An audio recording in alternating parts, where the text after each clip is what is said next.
Emma Walsh, a kind stewardess in a simple uniform, boarded the luxury private jet that gleaming morning, expecting nothing more than a routine flight.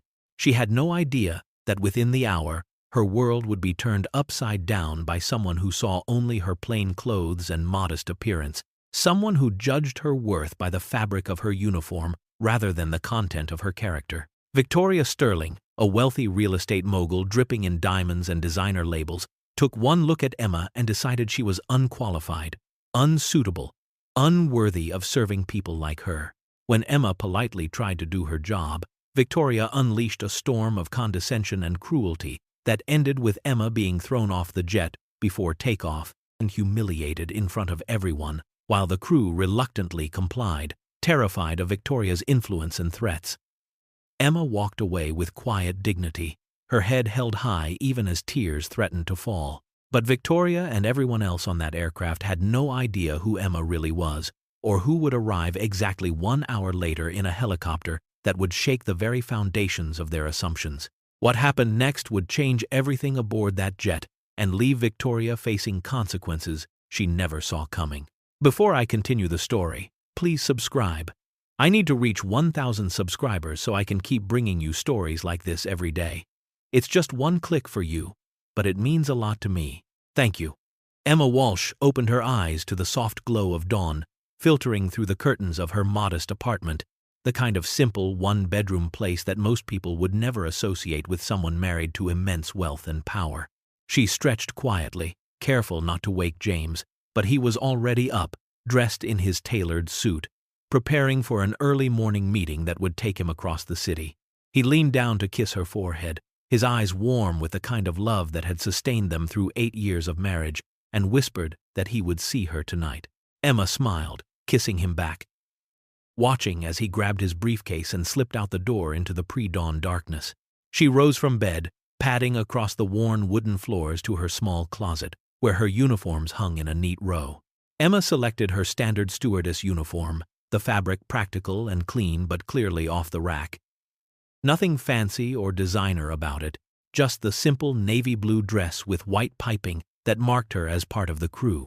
She had been working as a private flight attendant for 6 months now, and despite what some people might think, she found genuine joy in the work itself, in the careful attention to detail and making passengers comfortable, in the quiet satisfaction of a job done well. Emma believed deeply in earning her own way, in staying grounded despite her husband's immense success as the chief executive officer of one of the world's largest corporations. James supported her choice completely, understanding that her sense of purpose came not from his achievements, but from her own. Emma packed her small work bag with practiced efficiency, pulled her honey blonde hair into a neat bun at the nape of her neck, and applied minimal makeup, just enough to look polished and professional. She grabbed her keys, locked the apartment door behind her, and descended the stairs to street level where the city was just beginning to wake. Emma took the subway to the private airfield, a journey that always felt like moving between two different worlds, arriving early as she always did because punctuality was a point of pride. The morning air was crisp and clean, carrying the scent of jet fuel and possibility. Emma reviewed the flight manifest on her phone as she walked across the tarmac, noting that today's passengers were a group of wealthy business executives flying to some important conference in another state. She entered the hangar, her footsteps echoing in the vast space, and greeted the pilots warmly, Captain Morrison and his co-pilot already running through their pre-flight checks. Emma boarded the stunning Gulfstream jet, climbing the stairs with a sense of purpose that came from knowing she was about to create a perfect experience for the passengers who would soon arrive. The interior took her breath away even after 6 months of working on private aircraft. The cabin, a masterpiece of luxury and refinement with cream leather seats that looked like they had never been sat in, polished wood panels that gleamed under soft ambient lighting, and carpet so plush it felt like walking on clouds. She moved through the space with practiced grace, beginning her pre-flight preparations with the kind of attention to detail that separated adequate service from exceptional care. Emma checked the galley first, opening cabinets to ensure that refreshments were perfectly arranged, that every glass sparkled, that every napkin was folded just so. She moved through the cabin fluffing pillows, adjusting temperature controls to the ideal setting, making certain that every single element would contribute to passenger comfort. Emma took genuine pride in every detail, no matter how small, because she believed that excellence lived in the accumulation of tiny, perfect moments. Captain Morrison emerged from the cockpit, a kind man in his 50s, with silver hair and laugh lines around his eyes, and he complimented her thoroughness with the warmth of someone who had seen countless flight attendants but recognized when someone truly cared about their work. Emma smiled, thanked him quietly, and continued her preparations without breaking stride. She arranged champagne flutes on a silver tray, each one positioned at precisely the same angle, then moved to prepare hot towels, rolling them with the careful precision of someone who understood that luxury was in the execution. Emma reviewed the dietary restrictions for the passengers one final time, noting that 2 were vegetarian, 1 had a gluten sensitivity, and another preferred only sparkling water. The co-pilot, a younger man named Derek, emerged and mentioned one passenger in particular, his voice dropping slightly as he said the name Victoria Sterling, a real estate mogul known throughout the industry for being demanding, difficult, and dismissive of anyone she perceived as beneath her station.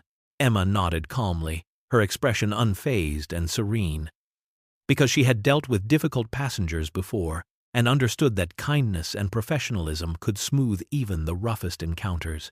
She finished her preparations, checked her reflection in one of the polished wood panels to ensure her hair was still neat and her uniform crisp, then stood near the entrance with her hands clasped in front of her, ready to welcome guests with the genuine warmth that came naturally to her.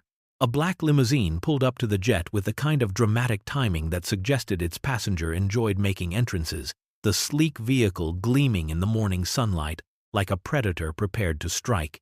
Out stepped Victoria Sterling, a woman in her mid-40s who wore wealth the way some people wore armor, her impeccably tailored white pantsuit fitting her frame with the precision that only came from custom design and multiple fittings, diamond jewelry catching the sunlight and throwing prismatic reflections across the tarmac, designer sunglasses covering half her face, and her signature Hermès bag dangling from one perfectly manicured hand. Her heels clicked sharply on the tarmac with each step, the sound like a judge's gavel announcing her arrival and demanding attention from everyone within earshot.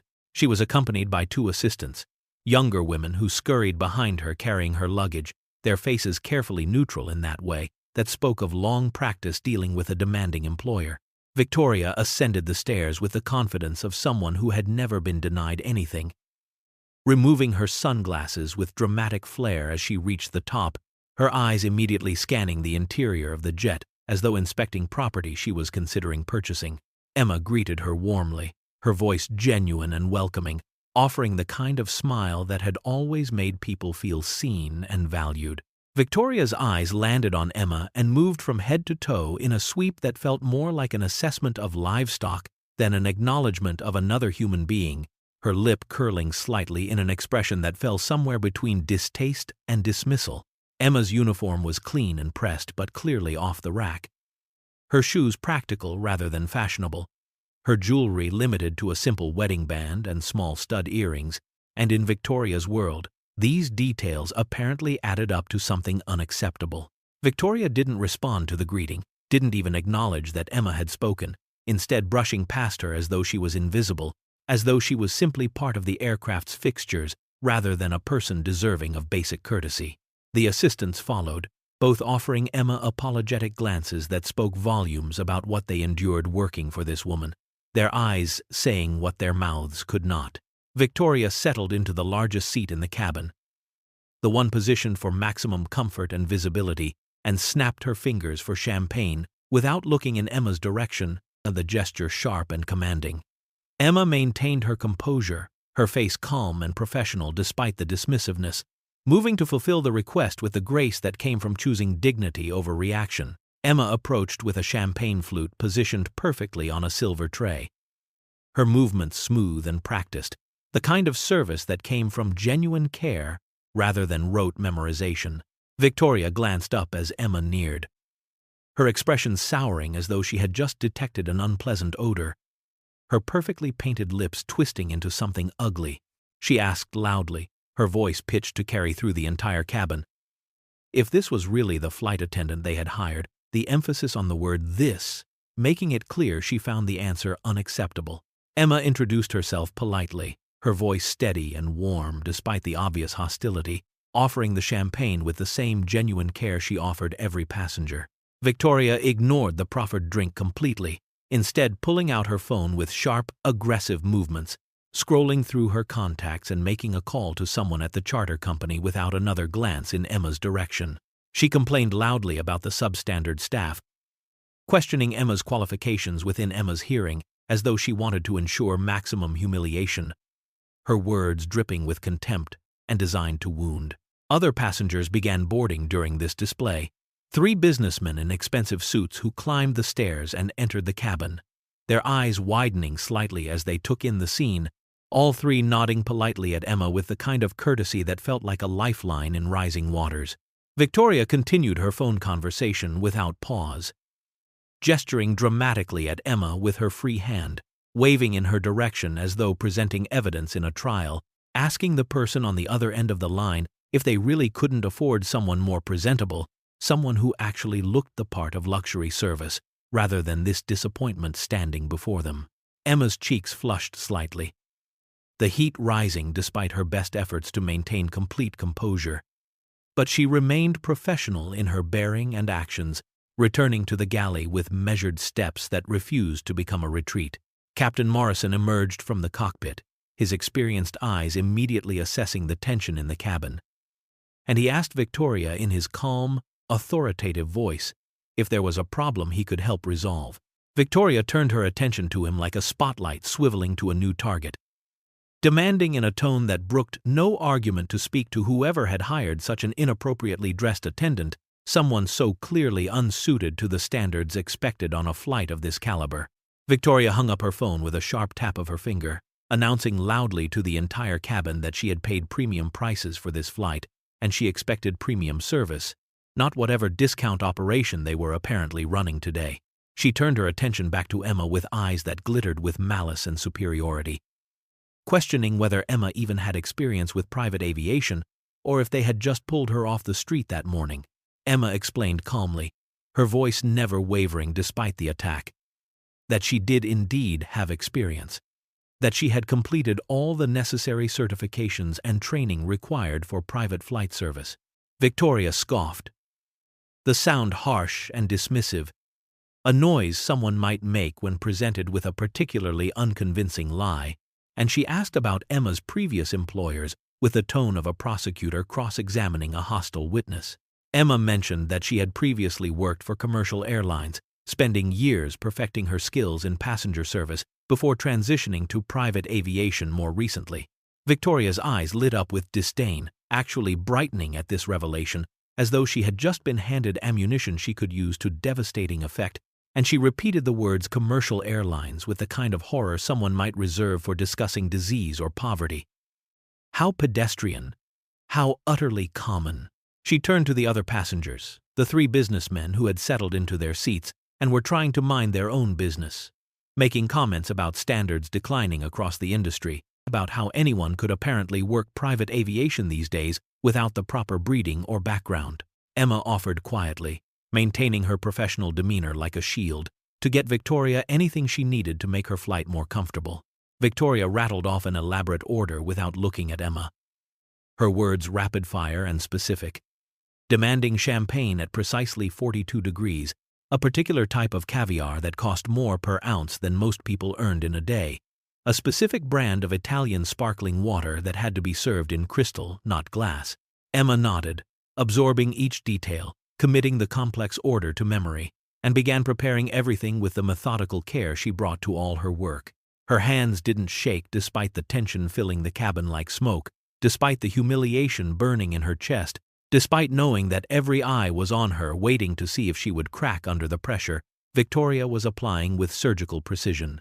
Emma returned with Victoria's requests perfectly prepared, every detail executed with precision.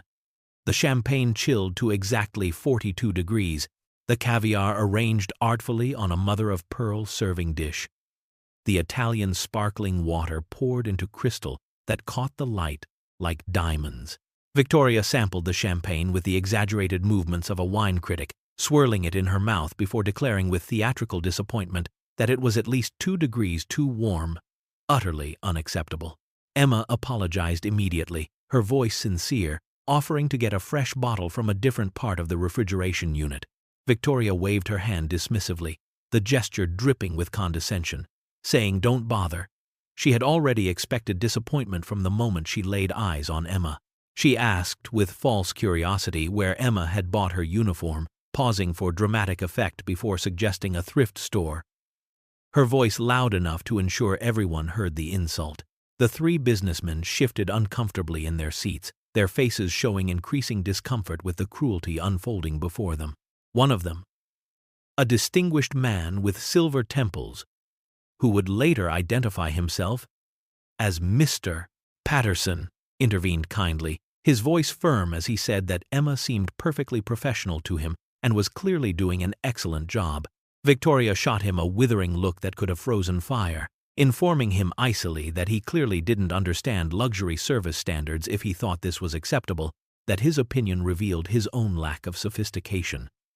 She made a show of inspecting her seat, running her fingers along the leather with exaggerated care, eventually finding a microscopic piece of lint that she held up dramatically between 2 fingers, as though presenting evidence of a great crime. Emma maintained her dignity through sheer force of will, apologizing immediately. Moving to clean the area with a fresh cloth she produced from her pocket, Victoria muttered just loud enough to be heard about incompetence, about declining standards, about people who simply didn't belong in certain spaces. Emma noticed one of Victoria's assistants, a young woman with kind eyes named Sophie, sitting across the cabin and mouthing the words, "I'm sorry." Her face filled with genuine empathy and what looked like years of accumulated shame for her employer's behavior. As final boarding completed and the cabin door was prepared for closure, Victoria stood abruptly, her chair making a sharp sound against the floor, announcing to everyone present that she could not possibly fly under these conditions, that the situation was intolerable. She declared with the authority of someone accustomed to having her every whim obeyed that Emma's presence made her uncomfortable, that Emma clearly lacked the sophistication, the polish, the refinement required for private aviation service. Captain Morrison returned from the cockpit where he had been completing final checks. His face troubled as he tried to mediate the situation with the diplomatic skills developed over decades of handling difficult passengers. Victoria cut him off before he could speak more than a few words, demanding in a voice that rang through the cabin that Emma be removed from the flight immediately, that she refused to be served by someone so obviously unqualified. Morrison explained patiently, his tone reasonable and measured, that they couldn't simply remove crew members mid-preparation, that they had schedules to maintain and regulations to follow. Victoria's expression darkened dangerously, and she threatened to cancel the entire charter right then and there, costing the company thousands upon thousands of dollars, making it clear that her wealth gave her the power to destroy livelihoods on a whim. She pulled up her phone with aggressive movements, began recording the scene, her voice rising as she announced that she would post about this disaster on social media, that she would tag the charter company, that she would personally ensure their reputation was ruined by the end of the day. Emma stood quietly through this onslaught, her hands clasped in front of her, maintaining her composure with the kind of strength that came from knowing her own worth, even when others tried to diminish it. Victoria approached her, closing the distance until she was speaking inches from Emma's face, invading her personal space with deliberate intimidation, asking in a voice dripping with contempt if Emma even realized she didn't belong in this world. If she understood that some people were simply meant for different stations in life. Emma took a deep breath, her chest rising and falling with the effort of maintaining calm, and responded in a voice that remained steady and clear that she was simply here to do her job, to provide good service to the passengers on this flight. Victoria made another call, this time scrolling through her contacts with deliberate purpose until she found the name she wanted. The company's CEO, someone she apparently knew personally from years of doing business together.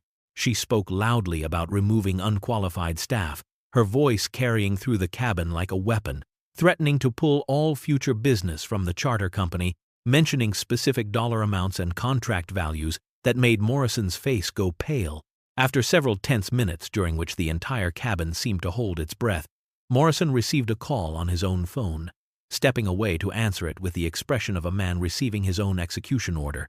His face fell as he listened, his shoulders sagging under the weight of what he was being told. The conversation lasting only seconds but feeling like hours. He approached Emma reluctantly, every step clearly painful to him, and said in a voice heavy with regret that he had been ordered by the company to proceed with a different attendant, that someone else would be brought in to complete the flight. Emma's eyes widened slightly, the only crack in her composure, because being removed from a flight was deeply humiliating in their industry, a mark against her professional reputation, but she refused to make a scene or add to the spectacle Victoria had created. She gathered her small workbag quietly, checking to ensure she had everything, moving with careful dignity. Victoria smirked triumphantly, the expression ugly on her carefully made-up face, and made another comment about people knowing their place, about understanding where they belonged in the social hierarchy. Mr. Patterson stood abruptly, his face flushed with anger, protesting loudly that this treatment was unnecessary and cruel, that Emma had done nothing wrong. Victoria silenced him with a glare that could have cut glass, reminding everyone in a voice cold as winter that she was paying for this flight, that her money gave her the right to demand certain standards.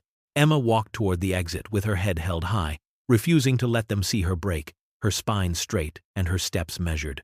Sophie, Victoria's assistant, leaned slightly toward Emma as she passed, whispering that she was sorry, her voice barely audible but filled with genuine remorse and shame. Emma descended the jet stairs, her composure finally cracking slightly as tears pricked at the corners of her eyes, threatening to spill over despite her best efforts to maintain the dignified facade she had held throughout the ordeal. She walked across the tarmac toward the hangar, each step feeling heavier than the last, humiliation burning in her chest like acid, a hot, shameful feeling that spread through her entire body. The humiliation wasn't because she doubted her own worth or believed Victoria's cruel assessment of her value, but because cruelty always stings no matter how unfair or unfounded it might be, because being treated as less than human hurts, even when you know intellectually that the treatment says everything about the person inflicting it and nothing about you. Inside the hangar, she found a metal bench against the wall and sat down heavily, the cool surface grounding her, and she pulled out her phone with shaking hands. Emma considered calling James, her finger hovering over his contact, wanting desperately to hear his voice and feel his support, but she decided against it because he had mentioned important meetings all morning, negotiations that required his full attention, and she refused to distract him with her problems. Instead, Emma texted him simply that her flight had been cancelled, that she would explain everything later, keeping her message brief and emotionless. She sat alone in the vast empty space of the hangar, processing what had just happened, replaying the scene in her mind, and wondering if she could have handled it differently, though she knew deep down that nothing she did would have satisfied someone determined to see her as inferior. After several minutes that felt like hours, her phone buzzed in her hand, making her jump slightly. James had texted back asking if she was okay, his concern evident even through the brief message. Emma typed that she was fine, just heading home, not wanting to worry him but also not ready to explain the full story through text messages. James responded immediately that his meetings had wrapped early, asking where she was at this moment. Emma hesitated, then provided the airfield location, the specific hangar number. James replied within seconds that he was on his way. And something about those 4 simple words made Emma's eyes finally overflow with the tears she had been holding back. Back on the jet, the passengers had settled into their seats, waiting for the replacement attendant that had been promised, and the cabin now quiet, except for the soft hum of the aircraft's systems and the occasional murmur of conversation between the 3 businessmen. Victoria sipped her champagne with visible satisfaction, scrolling through her phone with one perfectly manicured hand, occasionally smirking at something on her screen, looking entirely pleased with herself and the power she had just wielded so effectively. Captain Morrison emerged from the cockpit to announce that they were experiencing a slight delay with the replacement crew member, that it would be perhaps another 15 or 20 minutes before they could begin taxiing. Victoria sighed dramatically. The sound exaggerated and performative, but she seemed pleased with herself overall, basking in the victory of having removed someone she deemed unworthy from her presence. Suddenly, a sound grew in the distance, faint at first but rapidly increasing in volume, the distinctive whump whump whump of helicopter rotors cutting through the air. Everyone looked out the windows almost simultaneously, drawn by the unusual sound at a private airfield where helicopters were rare. Necks craning to see the source, a sleek black helicopter appeared on the horizon, descending rapidly toward the private airfield with the kind of aggressive approach that suggested urgency rather than leisure. As it came closer, those with sharp eyes could make out an insignia emblazoned on the side. The logo of Titan Corp Industries, one of the world's largest aviation and technology conglomerates, a company that owned hundreds of businesses across dozens of countries. Victoria commented absently without looking up from her phone that someone important must be arriving, her tone suggesting mild curiosity but no real interest. The helicopter landed near the hangar with precision, touching down on the tarmac perhaps 50 yards from where the Gulfstream sat, its rotors still spinning and creating waves of pressure that rippled across the ground. A tall man in an expensive suit emerged from the helicopter before the rotors had even begun to slow, his movements sharp and purposeful, his expression absolutely thunderous, rage emanating from him like heat from a furnace, even from a distance. Even through the small windows of the jet, his presence commanded attention in a way that made everyone sit up straighter, that made the air feel suddenly charged with electricity. The man strode across the tarmac with purpose, his every step radiating authority and barely controlled fury, heading straight for the Gulfstream with the directness of a missile locked on its target. Captain Morrison's face went pale as chalk, the color draining from his features as recognition hit him like a physical blow, because he knew exactly who was approaching and what it meant. The man was James Walsh, Chief Executive Officer of Titan Corp Industries, the parent company that owned not just this charter service, but 200 other aviation businesses worldwide, a man whose decisions affected thousands of employees and billions of dollars in assets. Morrison rushed to the jet entrance, his movements frantic, but there was no time to prepare or warn anyone before James boarded the plane. Ascending the stairs 2 at a time, his jaw clenched so tightly that muscles jumped in his cheeks. His eyes scanned the cabin with laser focus, taking in every passenger, every detail, before landing on Victoria with an intensity that made her freeze mid-sip. He asked in a voice that was controlled but dangerously quiet, the kind of quiet that preceded storms and earthquakes, who had ordered his wife removed from this aircraft. The cabin froze completely, every person turning to stone, the air itself seeming to stop moving as the words hung in the space between them. Victoria's smug expression faltered, confusion replacing satisfaction, the champagne flute slipping slightly in her hand as her grip weakened. She asked with uncertainty creeping into her voice what he meant. His wife, the question coming out as barely more than a whisper. James explained with the precision of someone delivering a verdict, his words deliberate and clear, that Emma Walsh, the stewardess who had just been humiliated and thrown off this jet like garbage, was his wife of 8 years, his partner. The woman he loved more than anything in this world. Victoria's champagne flute slipped further in her hand, liquid sloshing dangerously close to the rim, her perfectly composed face cracking like porcelain under pressure. The other passengers stared openly now, all pretense of minding their own business abandoned. Patterson's expression shifting to something like vindication mixed with concern. The other businessmen leaning forward in their seats to better hear what would happen next. James continued, his voice tight with barely controlled anger, each word measured and deliberate, like he was physically restraining himself from saying or doing something he might regret. He explained that Emma worked because she loved it, because she valued independence and purpose over sitting idle in their penthouse overlooking the city, because she believed that meaning came from contribution rather than consumption. She deliberately used her maiden name at work, wore standard uniforms purchased from the same suppliers as every other flight attendant, took public transportation instead of the chauffeur-driven cars available to her, because she was humble and kind and grounded. unlike people who judged others solely by their clothing or appearance or perceived social status. Victoria attempted to interject, her voice rising with panic, saying she didn't know. How could she possibly have known? Her words tumbling over each other in her desperation to defend herself. James cut her off with a sharp gesture, his hand slicing through the air, his eyes never leaving her face. He noted with cold precision that even if Emma weren't his wife, even if she had no connection to wealth or power whatsoever, the treatment Victoria had inflicted was absolutely inexcusable, that basic human decency didn't depend on someone's status or connections. He described receiving Emma's text message, the simple words that she would explain later, and immediately sensing that something was wrong because Emma never canceled flights without good reason. James made calls within seconds, reaching out to contacts throughout the industry. And those contacts provided him with the full story within minutes. Every detail of Victoria's cruel comments, her sneering dismissals, her bullying behavior, her abuse of the power her money gave her. Victoria's face drained of color as he spoke, the carefully applied makeup suddenly stark against skin gone pale as paper.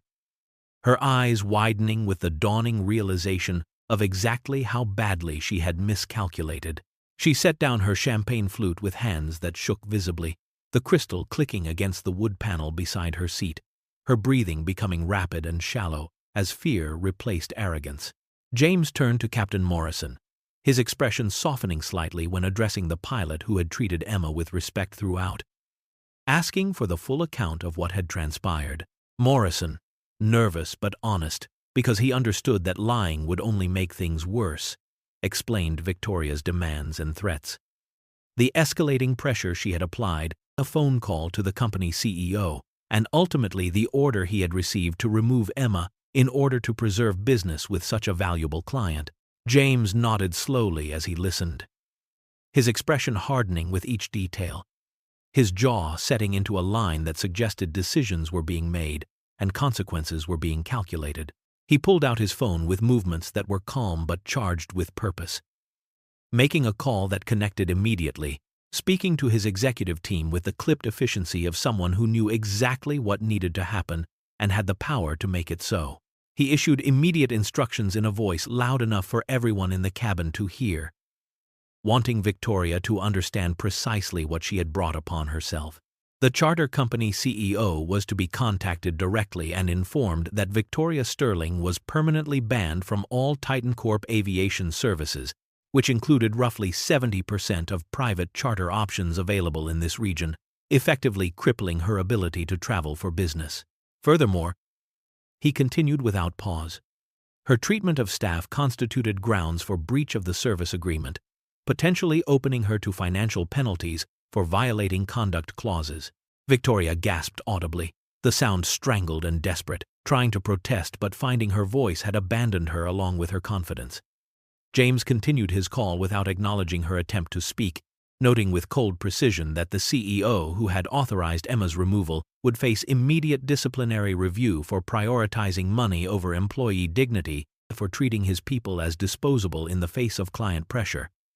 He hung up the phone with a decisive tap, sliding it back into his pocket. The cabin was utterly silent except for Victoria's rapid breathing, which came in short gasps like she was drowning in air, her chest rising and falling visibly beneath her expensive white pantsuit. Victoria attempted damage control, standing quickly from her seat with movements that were graceless in their panic, her expensive pantsuit suddenly looking like costume rather than armor. Apologizing profusely with words that tumbled out in a desperate rush. She claimed it was all a misunderstanding, that she hadn't meant any real harm, that she simply had high standards for service, and perhaps she had expressed her concerns poorly in the heat of the moment. James regarded her coolly, his expression unmoved by her sudden contrition, his eyes holding hers with a kind of steady gaze that made it impossible to look away. He noted in a voice devoid of sympathy that her words had been recorded by her own phone when she had threatened social media exposure, that she had documented her own cruelty, thinking it would serve as a weapon against the charter company. Victoria's eyes widened with the horror of someone realizing they had built their own trap, her hand flying to her mouth as she remembered the video she had taken, footage she had completely forgotten about in her panic. James stated with the precision of someone presenting evidence in court that those recordings now served as clear documentation of harassment, of deliberate cruelty, of the kind of behavior that created liability for everyone involved. Victoria's voice rose desperately, climbing toward hysteria, as she protested that she had important business connections, that she hadn't realized the situation, that she would apologize to Emma personally and make everything right. James responded with words that cut through her desperation like a blade, saying that Emma deserved far better than forced apologies from people who only regretted consequences rather than actions, from people whose remorse appeared only when their own interests were threatened. Mr. Patterson spoke up from his seat, his voice firm and carrying the weight of witnessed truth, confirming that Victoria's behavior had been deliberately cruel and entirely unprovoked. The other businessmen nodded their agreement, adding their silent testimony to the accounting of Victoria's actions. Sophie, Victoria's assistant, spoke up quietly from where she sat, her voice trembling but determined, mentioning that this wasn't the first time Victoria had treated service staff poorly, that there had been incidents at hotels and restaurants and other flights, that this pattern of behavior was well established. James addressed Victoria directly, stepping closer so that his presence filled her field of vision, making it impossible for her to look away or pretend this wasn't happening. He stated in a voice that carried absolute authority that Titan Corp Industries had significant influence across multiple sectors, not just aviation but hospitality, real estate development, financial services, technology platforms that her business likely depended upon. He outlined with crystal clarity that her ban from their services was permanent and entirely non-negotiable, that no amount of money or connections would reverse that decision. However, James continued after a deliberate pause. He was willing to offer one possibility for partial rehabilitation if Victoria genuinely wanted to address her behavior rather than simply escape consequences. If she truly wished to change, she could participate in a comprehensive service industry training program that he would personally arrange. Actually working in service positions herself for 30 consecutive days, learning empathy through direct experience of what it meant to serve others. It wasn't punishment, he clarified with emphasis, but education, an opportunity to understand the humanity of people she had spent her life dismissing.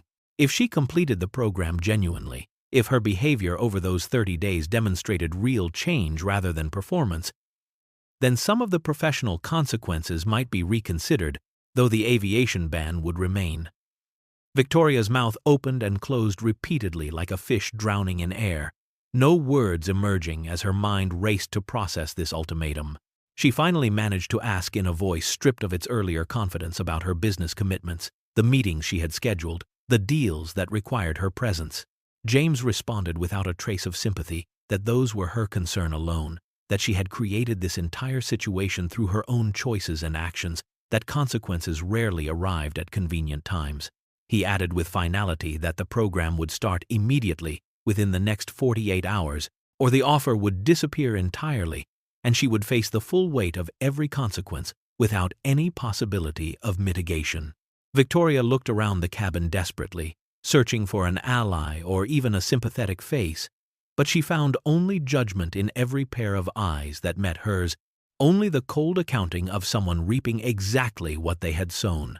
Victoria quietly gathered her belongings with movements that were small and defeated. Her earlier confidence completely shattered like glass struck by a hammer, every trace of arrogance drained from her posture as she collected her Hermes bag and phone with hands that still trembled. Her assistants followed behind her, moving quickly to gather the luggage they had carried aboard with such ceremony only an hour before.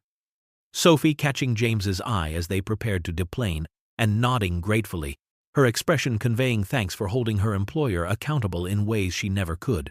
James watched them depart down the stairs, Victoria's expensive heels no longer clicking with authority, but instead stumbling slightly as though she had forgotten how to walk, then turned his attention to the remaining passengers who sat watching this entire drama unfold.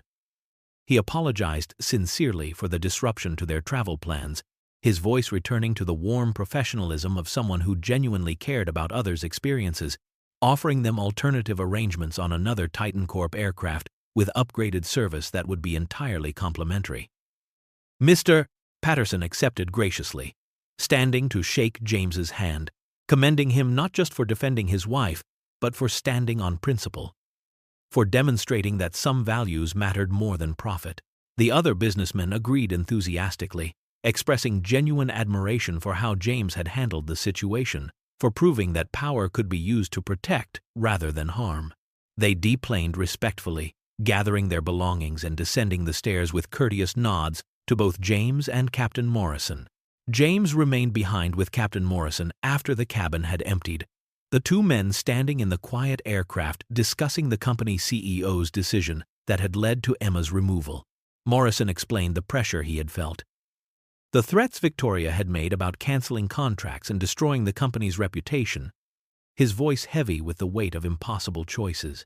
James listened carefully, nodding to show he understood the position Morrison had been placed in, but he emphasized with absolute clarity that no amount of money, no business relationship, regardless of its value, could ever justify compromising core values or mistreating employees who deserved dignity and respect. He assured Morrison that his job was completely secure, that he bore no blame for following orders from superiors, and thanked him sincerely for treating Emma respectfully throughout the ordeal when he could have joined in the cruelty. Morrison exhaled deeply with visible relief, his shoulders dropping as tension released, expressing genuine remorse about the entire situation and promising it would never happen again. James walked to the hangar where Emma waited, his footsteps echoing in the vast space, his earlier fury giving way to concern and tenderness as he spotted her sitting alone on the metal bench. She looked up as he entered, her eyes still slightly red from tears she had finally allowed herself to shed in private. Her face vulnerable in a way she never let the world see.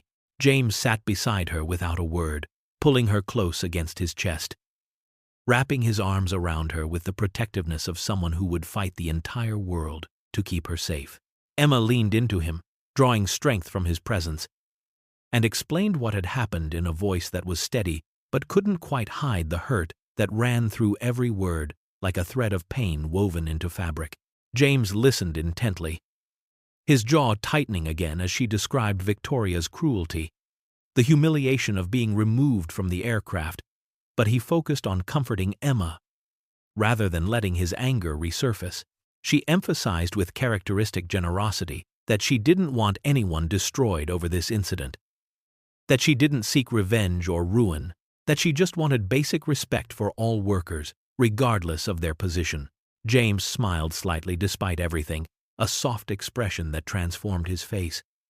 Because her kindness, even in the face of cruelty, was exactly why he loved her, why he had fallen for her 8 years ago, and why that love deepened with every passing day.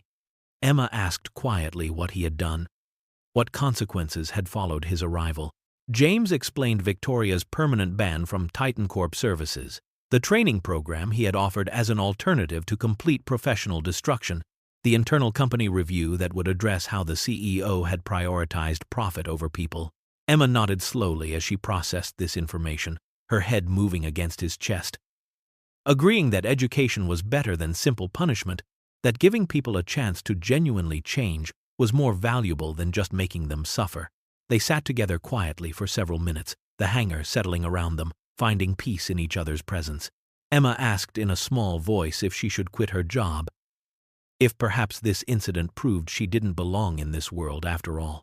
James responded with immediate certainty, his voice firm, saying absolutely not, that her work brought her genuine joy, gave her purpose and meaning beyond what their wealth could provide, and that she was exceptional at what she did. He just wished, James added softly, that the world had more people like her who led with kindness and fewer, like Victoria who led with cruelty. Victoria Sterling completed her 30-day service program exactly 3 months after the incident that had shattered her worldview and forced her to confront the ugliness of her own behavior. She had worked as a restaurant server, enduring the aching feet and demanding customers who snapped fingers at her the way she had once snapped at others. Then, as a hotel housekeeper, cleaning rooms and scrubbing toilets while guests walked past her as though she were invisible. And finally, as a commercial airline attendant, experiencing firsthand the exhaustion and occasional cruelty that came with serving hundreds of passengers. The experience was profoundly humbling and genuinely eye-opening, stripping away the protective layers of privilege that had insulated her from understanding how the other half lived. She wrote a personal apology to Emma, a letter that took her days to compose because she wanted every word to be sincere, not asking for forgiveness because she understood she hadn't earned that right, but acknowledging the cruelty of her actions and the pain she had inflicted. Emma responded with characteristic grace, her reply short but kind, encouraging Victoria's continued growth and expressing hope that the experience had truly changed her perspective. Victoria used her platform and considerable resources differently afterward, directing her wealth toward funding service worker training programs that provided education and advancement opportunities, advocating publicly for better treatment and wages in hospitality industries. Speaking at conferences about her transformation with the kind of vulnerability that made audiences uncomfortable but moved. She never fully regained access to Titan Corp services, the aviation ban remaining in place as a permanent reminder of her actions. But she accepted that consequence as entirely fair, understanding that some bridges once burned could never be fully rebuilt. The charter company CEO who had ordered Emma's removal was demoted, stripped of his position, and replaced with someone who understood that prioritizing both clients and employees created sustainable success rather than short-term profit. New policies were implemented across all Titan Corp aviation services, specifically protecting staff from passenger abuse, creating clear procedures for reporting mistreatment, and ensuring that no employee would ever again be removed simply for being the target of a client's prejudice. Emma continued her work with renewed passion, finding even more fulfillment in her daily tasks, knowing that the industry was changing for the better, that her experience had sparked reforms that would protect countless others. Emma's story spread quietly through the service industry like seeds carried on the wind, passed from worker to worker in break rooms and employee lounges, shared in whispered conversations between shifts. Workers at hotels, restaurants, airlines, and private services felt emboldened to report mistreatment when they encountered it, no longer accepting abuse as simply part of the job they had to endure in silence. The culture began shifting, not overnight in some dramatic revolution, but gradually through the accumulation of small acts of courage and companies finally recognizing what should have been obvious all along. Companies across multiple industries realized that protecting employees actually created better service rather than worse, that workers who felt valued and respected delivered exceptional care to clients, while those who felt disposable provided only the bare minimum. Clients who treated staff poorly found themselves quietly declined future bookings, their reservations mysteriously unavailable, their names flagged in systems that ensured their cruelty would cost them access. Those who showed genuine respect and kindness received exceptional care, the kind of service that came from people who wanted to excel rather than people forced to perform. Emma became an informal advocate for service workers, speaking at industry events about dignity and respect with the quiet authority of someone who had lived the experience. She never sought attention or celebrity, declining interviews that wanted to sensationalize her story, but she accepted opportunities that allowed her to make things genuinely better for others who faced what she had faced. James supported her completely, attending her speaking engagements when his schedule allowed, proud beyond measure of her strength and character, and unwavering commitment to her values. Their relationship deepened profoundly through the experience, both of them realizing that true partnership meant supporting each other's values and purposes, not just sharing wealth or social status or the trappings of success. They understood now more than ever that what bound them together was respect for who each other was at the core, not what they possessed or controlled. Emma still took the subway to work each morning, still wore simple uniforms that she purchased with her own money, still found genuine joy in serving others well and making their experiences better through small acts of care and attention to detail. This story reveals a fundamental truth about human nature and society that we must confront honestly if we hope to build a better world. We constantly judge others based on superficial characteristics, their clothing, their job title, their appearance, their perceived social status, rather than looking deeper to assess their character, their competence, or their inherent worth as human beings. Victoria's mistake wasn't simply being rude to a stewardess, wasn't just having a bad day or expressing frustration poorly. Her mistake was far more profound, believing that external markers of success gave her the right to degrade another human being, assuming that wealth and status meant superiority while service work indicated lesser value. She saw Emma's simple uniform and practical shoes and decided in that instant that Emma was unworthy of basic respect or human dignity. Emma's dignity throughout her humiliation demonstrated real strength, the kind that comes from knowing your own worth regardless of what others think or say. She didn't need to announce her husband's position to command respect. She deserved respect simply as a human being doing honest work with care and dedication. The most powerful moment in this entire story wasn't James arriving in his helicopter to defend her, though that certainly satisfied our deep human need for justice and vindication. The most powerful moment was Emma maintaining her composure and refusing to compromise her values even when she was being publicly humiliated, even when cruelty was being heaped upon her for no reason beyond someone else's prejudice. True character reveals itself in how we treat people who cannot benefit us, people we perceive as powerless, people whose positions suggest they have nothing to offer us. Kindness isn't weakness. Humility isn't inferiority. Service isn't servitude. Every person deserves basic human respect regardless of their position or appearance. When you judge someone based on their job or clothes, you reveal your own character, not theirs. The next time you encounter someone in a service position, remember Emma. Remember that you don't know their story, their struggles, their strengths, or what they return home to each night. Treat them with the dignity every human deserves, because one day you might discover they were far more than you assumed. And even if they're not married to a powerful CEO, even if no helicopter arrives for dramatic vindication, they still matter profoundly. Their worth doesn't depend on external validation or dramatic reveals. Share your experiences with kindness or mistreatment in service settings. How can we collectively create a culture that values all people, regardless of their position? What changes have you seen or hope to see in how service workers are treated? The transformation begins with each of us choosing respect over judgment, compassion over cruelty, dignity over dismissal, every single day.